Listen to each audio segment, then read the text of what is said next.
No speeches tonight. We survived the tunnel, survived Parliament, and somehow survived His Highness's terrible temper.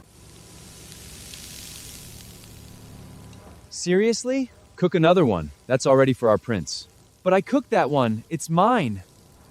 Thanks. But don't tease Inspector Kang. I can get my own food. I know. But taking care of you also part of my duty. Oh, come on, you guys! Those are my meats! Whose idea was this anyway? His, Your Highness. Of all the things he could possibly want to eat in Lalak, he had to choose Thai barbecue. You're eating it too. That's not the point. Instead of celebrating with dinner at some hotel, we're sitting here grilling pork over charcoal. And Arthith only contributed the idea and the money, Your Highness. Jeff and I spent half the day running around trying to find the grill and all the ingredients. You went along with him too, Jeff? Can you actually eat this, Your Highness? Of course. I just haven't eaten anything like this in a very long time. It reminds me of when I was little, back in Thailand. If you want to eat it again, I'll take you myself.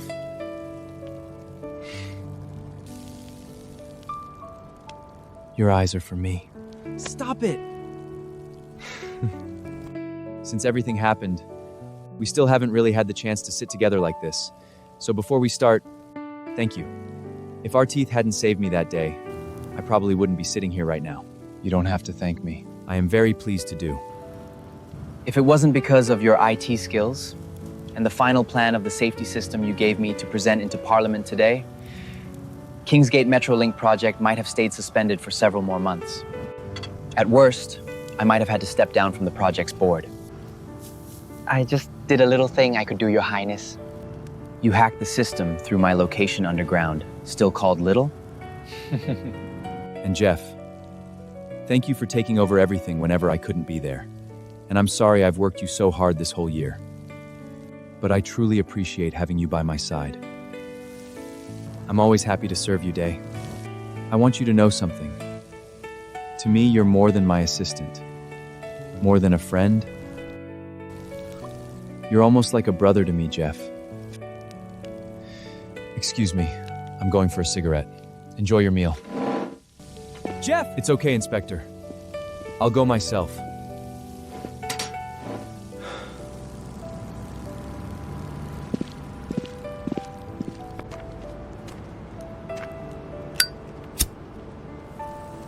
You didn't have to follow me. You know, for someone who said he was going out for a cigarette, you look like you're about to cry. Jeff, I'm sorry. For what? For not seeing what you've been carrying on your shoulders. All this time, King must have told you about me. So what are you gonna do with me? Under royal law, attempting to arm a member of the royal family is sentenced by death. Would you turn me in? No. No? I'm not begging for your empathy. I knew what I did. I made my choice. And I'm ready to face the consequences. I'm not here because I feel sorry for you, but you disappointed me. And do you know what actually hurts? Not the betrayal, not even all the lies. It's that you never gave me the chance to stand beside you, as part of the same team. What was I supposed to say? That I was working for someone who wanted you dead? That I kept feeding him information while pretending to be loyal to you? What exactly was I supposed to ask from you after that? Let me help you, Jeff. Help? What kind of help? At the end of the day, Alrin wants one of two things: my life or the throne. And once he found out that I've known your real identity, do you really think you can keep yourself safe within his reach? No, he would not keep any longer, so I want to resign. I may need to disappear for a while, get out of the country. Sadly to hear, but for your safety, I understand. And where would you go? I don't know. Maybe Thailand. Good choice. My brother's men can protect you there. Alron and Simon would never be able to lay a hand on you. No. If I go there, I'd rather keep a low profile with Inspector Kang. Seriously? I knew it. I knew there was something between you two. I'm truly happy for you. Sorry, Day. It's okay, Jeff.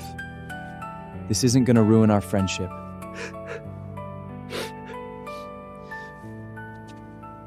But there's one problem. I don't think you can simply cross the border through Kingsgate Airport without Alron noticing. So for now, pretend nothing has changed. Let him believe you're still working for him. I want you to come with me to St. Heaven. Once we're there, we'll find another way for you to leave the country. Okay. What are you thinking about, Your Highness? When we were children, back when my mother was still alive. The three of us, Panthiva, you, and me, used to play here all the time, and Mother would bring us cookies to share. But when there was only one left, both the prince and I always had to give it to you. Otherwise, Your Highness would skulk at us for the rest of the day.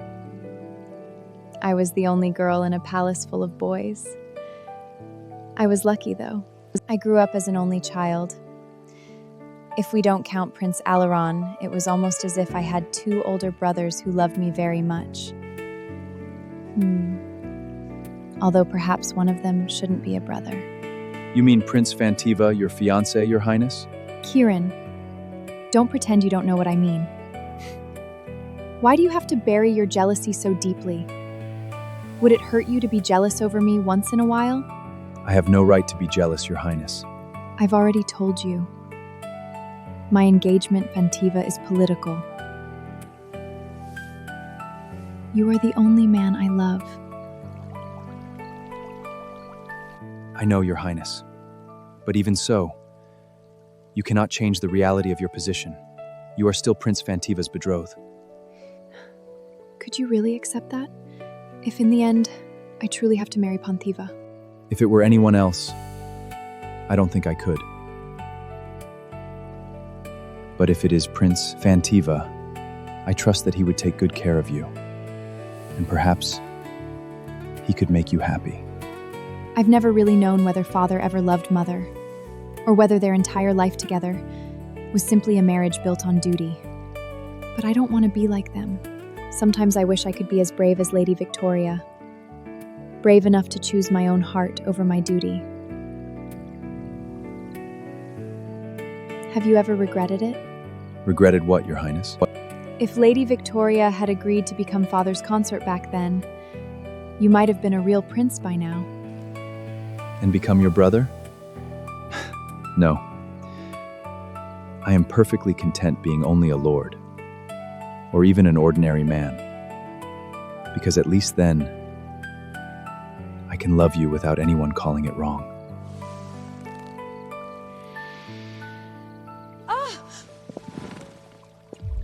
Your Majesty.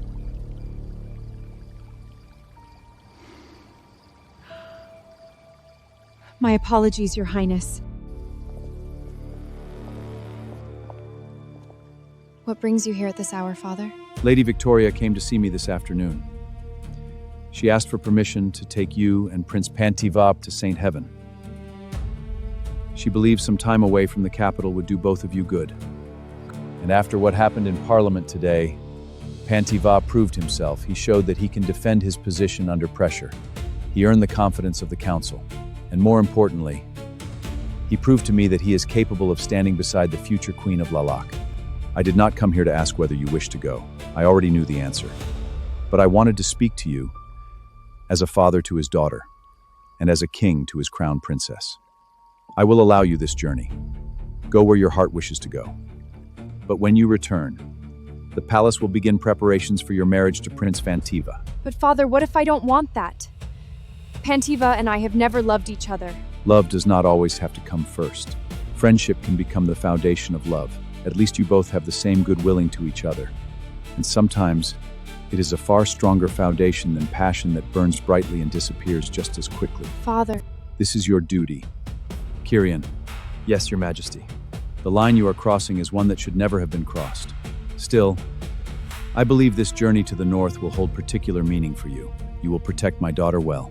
With my life, Your Majesty. Good. A man of your ability should not remain away from his own people forever. Do not allow your position as Vanacera's personal guard to keep you from your duty to your family and your people. I imagine Saint Heaven has been waiting for their lord to return. Yes, Your Majesty. Father, you can't just. I am giving both of you exactly what you need. Time in Saint Heaven. Use it wisely. Your Majesty, do you truly intend to have the princess marry Prince Fantiva? Why? Do you have a problem with it? The problem would hardly be mine, Your Majesty. It is only that everyone in the palace seems to know about the relationship between the Princess Vanessera and Lord Kieran. Would Your Majesty truly force the princess to go against her own heart? Do you believe my marriage to Queen Eva Rose was built on love alone? Or perhaps you believe that when I accepted you as one of my consorts, it was because I had fallen in love with you? I accepted you because I respected your family. You were still very young when your first step to this palace and leave your freedom life with an old man like me. The world that people like us live in cannot be governed by love alone. We have our own duties. And what you saw and heard today, do not repeat it. Vanessera will be queen one day. You understand what that means, don't you? Yes, Your Majesty. Thank you for accompanying me. But you should return to your residence. I would like to be alone for a while. Yes, Your Majesty.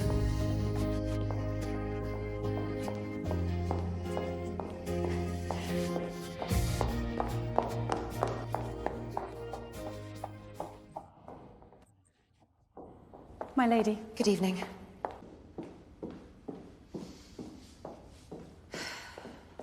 Lady Emily? Is Lady Dari inside? Yes, my lady? Tell her I need to speak with her. Privately. Yes, my lady. You came all the way here at this hour, so I assume this isn't a social visit. You could say that. Leave us. Yes, my lady. You will never guess what I just saw. Then save us both the trouble and tell me. Princess Vanessera and Lord Kieran. What about them? He kissed her. Right there in the Princess Garden. And? And? His Majesty saw them. Leonel saw them together? With his own eyes. I was standing beside him. I don't care about their puppy love. Anyone with eyes in this palace must already know how they feel about each other. It is hardly a secret. Well, it probably wouldn't matter if His Majesty hadn't made his anger quite clear by ordering the preparations for Princess Vanessera and Prince Fantiva's wedding to be moved forward. When? Oh, now your ladyship is interested. He said they would begin the preparations after the princess and prince return from the north. The north? Are they scheduled traveling north? Where?